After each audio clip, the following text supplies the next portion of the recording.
My name is April, and this is the quiet story I once promised myself I would never tell. It is not a story of shouting, or broken plates, or dramatic doors slamming. It is a story of small choices, soft fears, and a long, slow drifting away from myself. On the outside, my life looked calm and proper. People saw a polite woman with a steady husband and a neat little house. They smiled at us in the grocery store. They said, "You two are such a peaceful couple." But inside me, for many years, there was a gentle, constant ache. I stayed married, but I stayed for the wrong reasons, and it took me a long time to understand that truth. I grew up in a small town near the sea, a place where the wind always carried the smell of salt and wet sand. Our house was close enough to the beach that I could hear the waves at night when everything else was quiet. My parents owned a small corner shop. They sold bread, milk, newspapers, and simple things people needed every day. I spent many afternoons sitting behind the counter, doing my homework, listening to the soft ring of the doorbell each time a customer came in. My mother liked things to be in order. She small-talked with everyone, but she did not show big emotions. My father was calm and serious. He believed in hard work and keeping promises. He often said, "Once you choose something, you stay with it.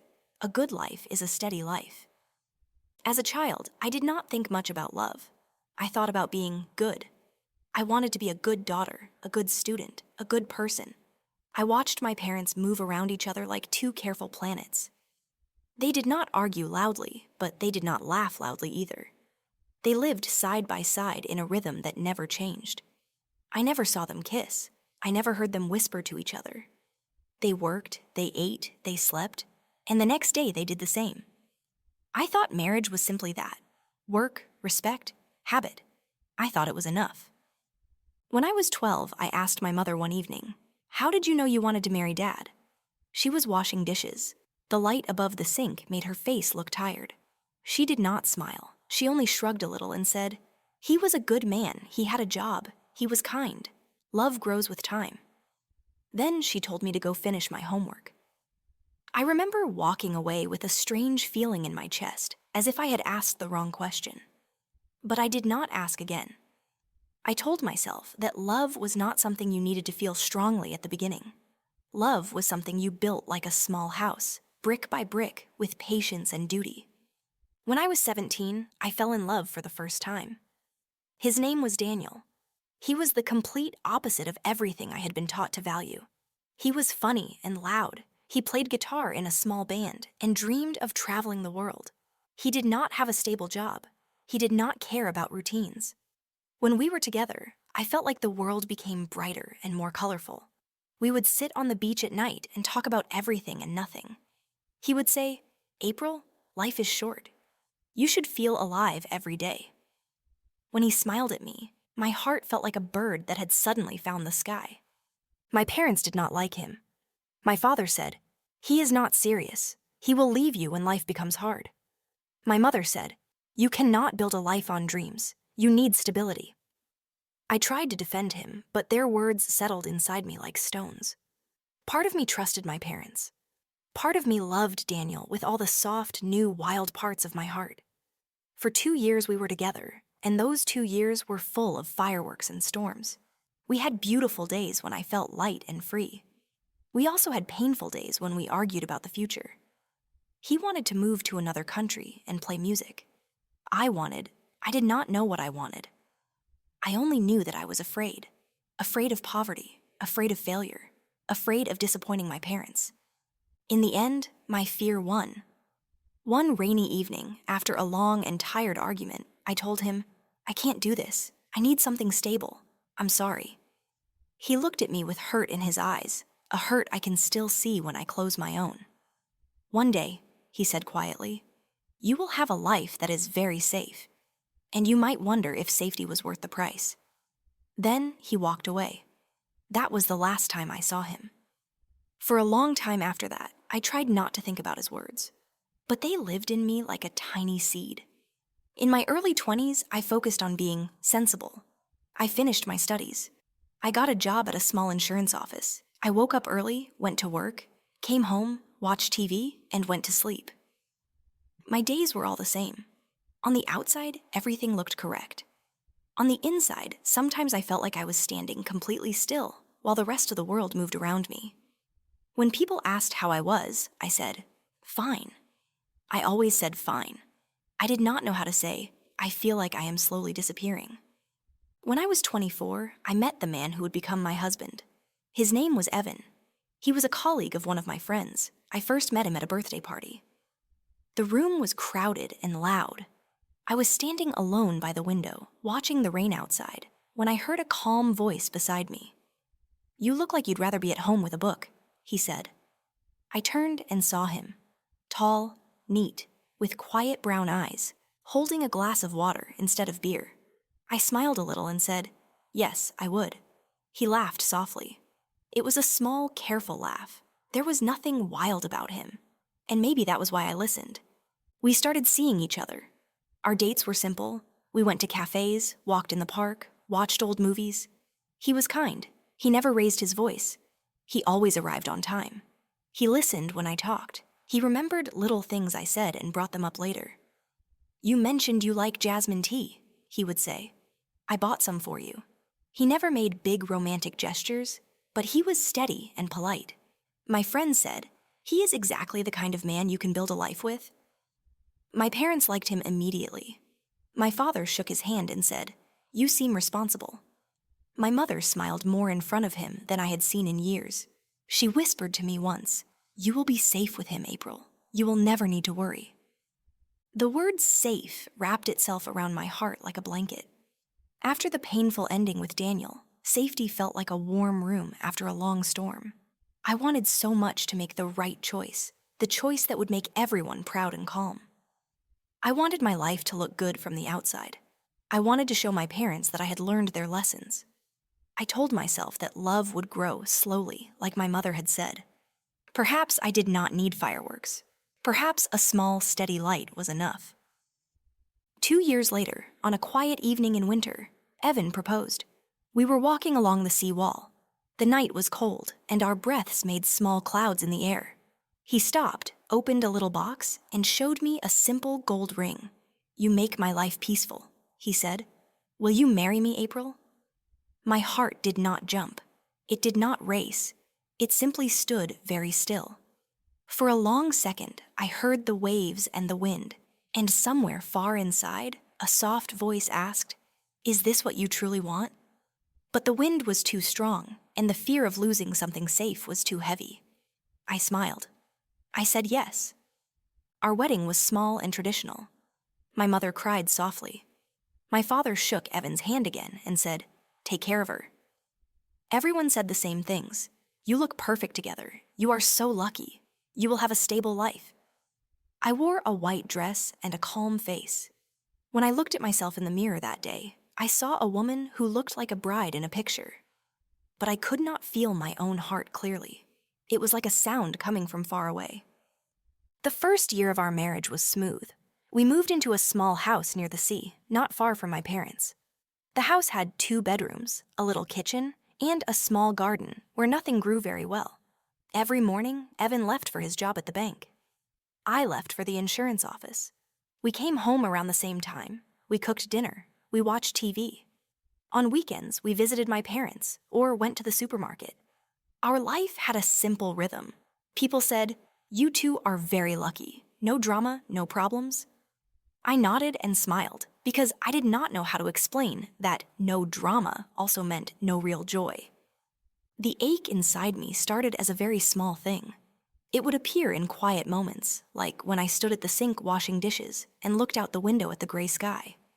I would suddenly feel like I was watching someone else's life. I would glance at the photographs on the wall, our wedding picture, a picture of us in front of the house, and I would think, "This looks right. Why doesn't it feel right?" Then I would shake my head and tell myself I was being ungrateful. "He is a good man," I would think. "This is a good life. I should not ask for more." Years passed. Our routines became deeper. We talked politely, but not deeply. We rarely argued, but we also rarely shared our fears. When friends asked when we would have children, I would laugh weakly and say, "Maybe soon." Inside, I felt a quiet panic. I thought, if we have a child, I will never be able to leave. even if this feeling of emptiness grows. Then I felt guilty for even thinking about leaving. I told myself I was selfish, spoiled, unreasonable. I reminded myself of my parents, who stayed together through every difficulty. I reminded myself of all the women who lived with much worse. Who was I to complain about a kind, stable husband? Around our 5th year of marriage, the ache inside me became louder. I started having trouble falling asleep. I would lie awake, listening to Evan's slow, peaceful breathing beside me. I would look at the ceiling and feel tears in my eyes, for no clear reason. Some nights, I would quietly get out of bed and sit in the dark living room with a blanket around my shoulders, feeling like a stranger in my own home. I tried to pray. I tried to journal. I wrote words I could not say out loud. "I am lonely," I wrote once. Then I crossed it out. It felt wrong to say I was lonely when I was not alone. One day, during my lunch break, I walked into a small art studio near my office. There was a sign in the window that said, "Beginner painting classes, everyone welcome." On a sudden impulse, I went inside and signed up. I told myself I wanted a hobby, but deep down, I knew I wanted a place where I could breathe differently. A place where I was not Evan's wife or the good daughter or the serious worker. I wanted to sit in a room where no one knew my story. The teacher of the class was a woman named Margaret. She was in her 60s, with kind eyes and paint on her fingertips. She spoke softly, and she laughed with her whole face. There were 8 of us in the class, all different ages. Every Tuesday evening, we sat in front of blank canvases and tried to turn colors into feelings. I was not very good at painting, but I loved the way time slowed down in that room. I loved the gentle sound of brushes on canvas. I loved the way Margaret would say, "There is no wrong way to feel. Try to show it." One evening, as we were cleaning up, Margaret walked over to my table. She looked at the picture I had painted. It was a small house under a big gray sky. The house was neat and straight, but the sky was heavy and dark. She did not say anything about skill. She only looked at the picture for a long time, and then said softly, "Your sky looks very lonely." The words went straight to my heart. I looked down at the painting, then at my own hands. Without meaning to, I whispered, "Sometimes I feel that way." She did not ask for details. She did not push. She just nodded and said, "Many people do. It's hard when the world thinks your life is perfect, but your heart feels empty." Then she moved to the next table. Her words echoed in my mind for days. For the first time, I felt less crazy. Someone had seen a quiet truth inside me without me saying it. After that, things were harder to ignore. I started noticing all the small distances between Evan and me. The way we could sit together for an entire evening and never talk about anything deep. The way he did not notice when I was holding back tears. The way I could not tell him that I felt like I was disappearing. It was not his fault. He was not unkind. He just did not see what I did not show. And I did not show it because I was afraid that if I opened my mouth, all the hidden truth would come rushing out and break everything. One night, after another silent dinner, I found the courage to say a small piece of what I felt. We were sitting at the table. He had just finished talking about a problem at work. I was staring at my fork. My heart was beating fast. "Evan," I said slowly, "do you ever feel like something is missing in our life?" He looked surprised. He put down his glass. "What do you mean?" he asked. I took a breath. "I don't know," I said. "Sometimes I feel far away, even when we're together." His eyes softened with concern. "Have I done something wrong?" he asked. My chest tightened. I wanted to say, "No, you haven't done anything wrong, and that is part of the problem. You are good, and I still feel empty." But I could not say it clearly. I shook my head. "No, it's just me. I'm being silly." He reached across the table and touched my hand. "You're not silly," he said. "Maybe you're tired. We can take a holiday." I smiled weakly and nodded. It was easier to blame tiredness than to explain that my heart had been tired for years. The holiday did not fix anything. We went to a small town in the mountains. We stayed in a pretty guest house with flowers in the window. We walked, took photos, ate at local restaurants. We looked like a happy couple in the pictures, standing side by side, smiling at the camera. But at night, when we lay in bed in the dark, I felt the same old distance. I lay there and thought, this is not about where we are. It is about who we are together. Or maybe who we are not. Around this time, something else changed. My mother became ill. It was not sudden. It was a slow sickness that took away her strength bit by bit. I spent many evenings at my parents' house, helping with cooking, cleaning, medicine. One night, when my mother was feeling a little better, we sat together in her bedroom. The window was open, and the sound of the sea came in softly. She was thinner than before, her face a little pale, but her eyes were clear. I was sitting on the edge of her bed, and without thinking, I asked again the question I had asked when I was 12. "Mom," I said, "were you ever unhappy in your marriage?" She was quiet for a long time. I thought she might ignore the question. Then she sighed and looked at the ceiling. "Unhappy is a big word," she said. "There were days when I was lonely. There were days when I wanted more. But in our time, we did not think about happiness the way you do. We thought about duty. We thought about family. We thought about not causing trouble." I swallowed. "Did you ever want to leave?" I asked. She turned her head and looked at me, and in her eyes, I saw a tired honesty.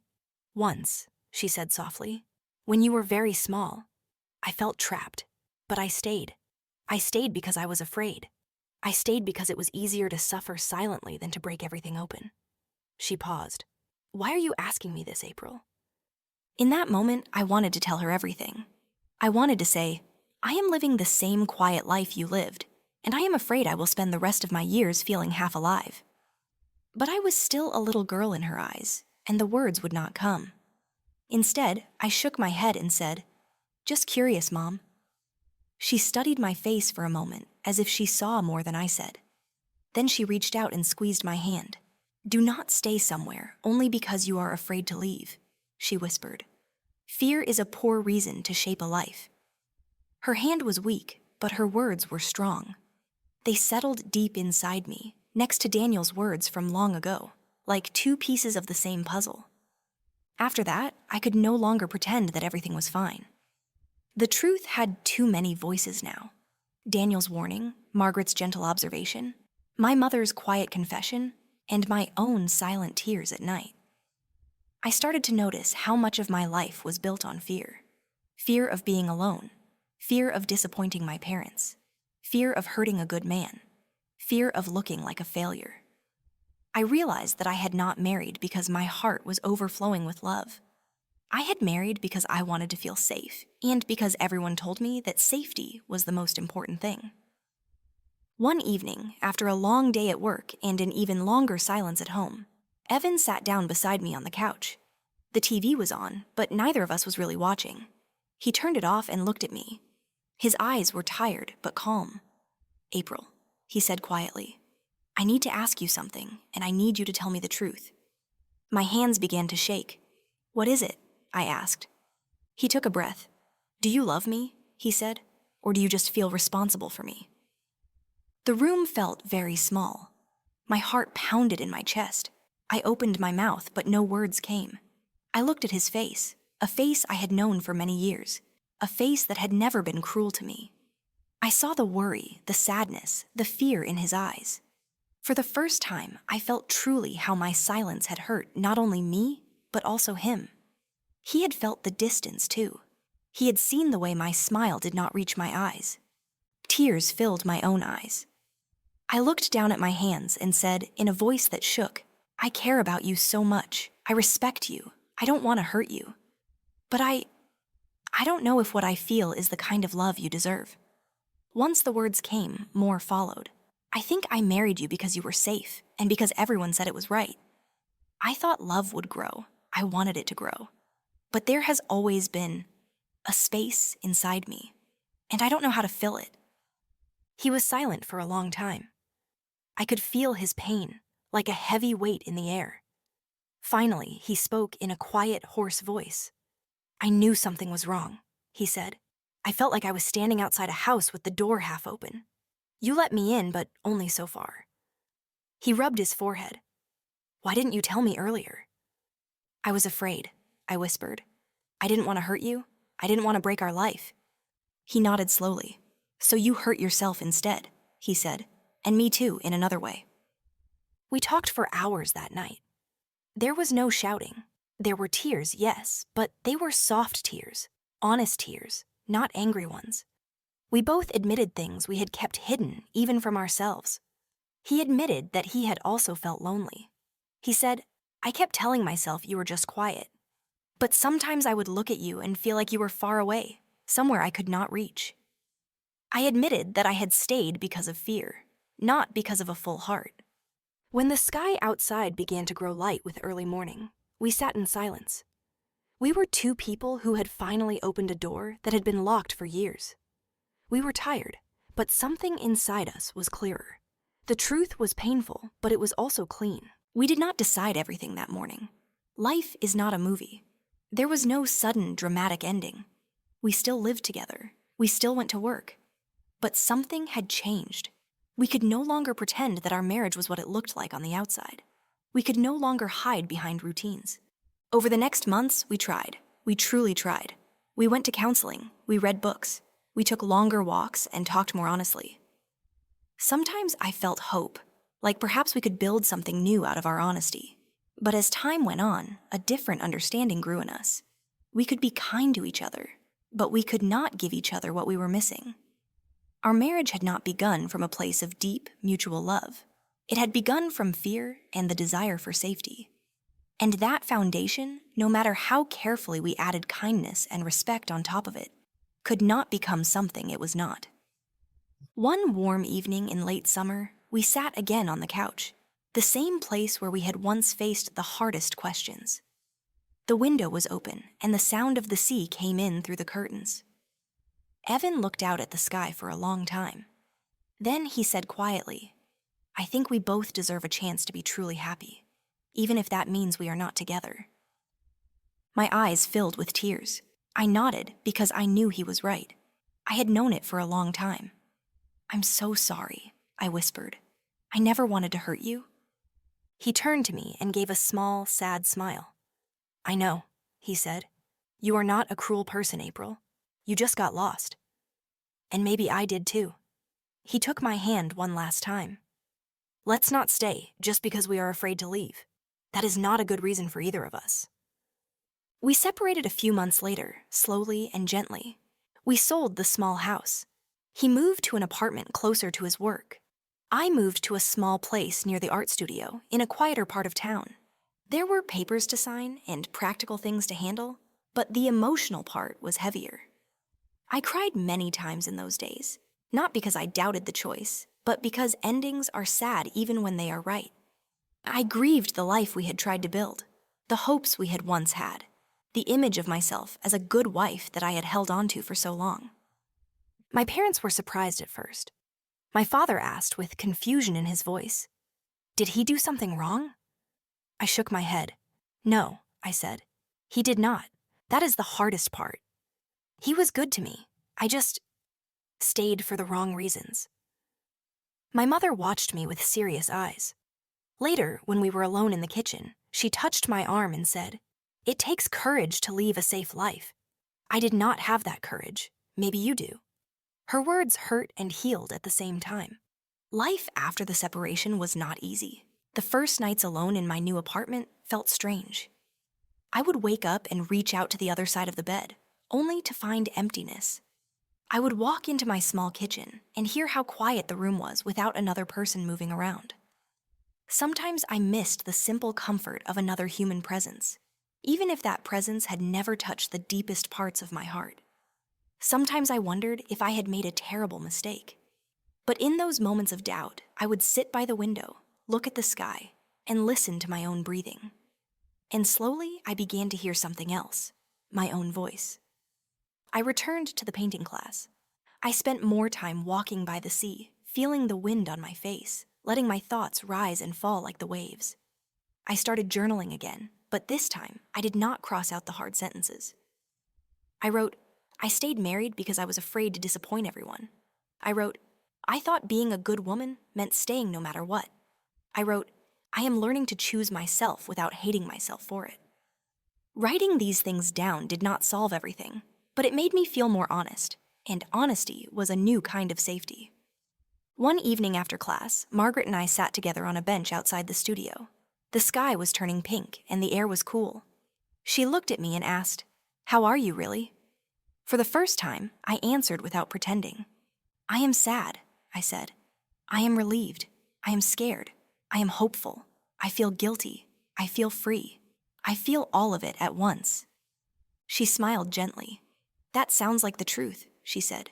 "Truth is often a mix of many things." I looked down at my hands. "Sometimes I think I wasted so many years," I whispered. "Sometimes I think I was foolish." She shook her head. "You were trying to do your best with what you knew at the time," she said. "You followed the map your parents handed you. Now you are drawing a new one. That takes time." Her words settled in my heart like a soft blanket. Slowly, my days began to feel more like mine. I bought small plants for my apartment and watched them grow, one new leaf at a time. I changed the furniture little by little until the space felt like a reflection of my inner self. Simple, calm, with soft colors and open light. I started reading novels again, stories of women who lost themselves and then found themselves in quiet ways. I made new friends at the art studio, people who knew me only as April, not as someone's wife or someone's daughter. Little by little, I felt less like a ghost and more like a person. Sometimes I see Evan in town. Once we met by chance at the supermarket. We stood there near the fruit stand, holding our baskets, surrounded by apples and oranges, and the soft sound of people talking. For a moment, I felt the old ache of guilt, but then he gave me a small, gentle smile. "How are you?" he asked. "I'm okay," I said. "I'm learning." Then I asked, "And you?" "I'm okay too," he said. "It was hard. But I think we did the right thing." His eyes were calm. There was sadness there, but also peace. We talked for a few minutes about work, about the weather, about simple things. Then we said goodbye. As I walked away, I felt tears in my eyes, but also a lightness in my chest. We had once shared a life, and now we were two separate people, both trying to live more honestly. When I look back now, I do not see my marriage as a failure. I see it as a long lesson written slowly in the language of my heart. I learned that staying simply because you are afraid to go is not kindness.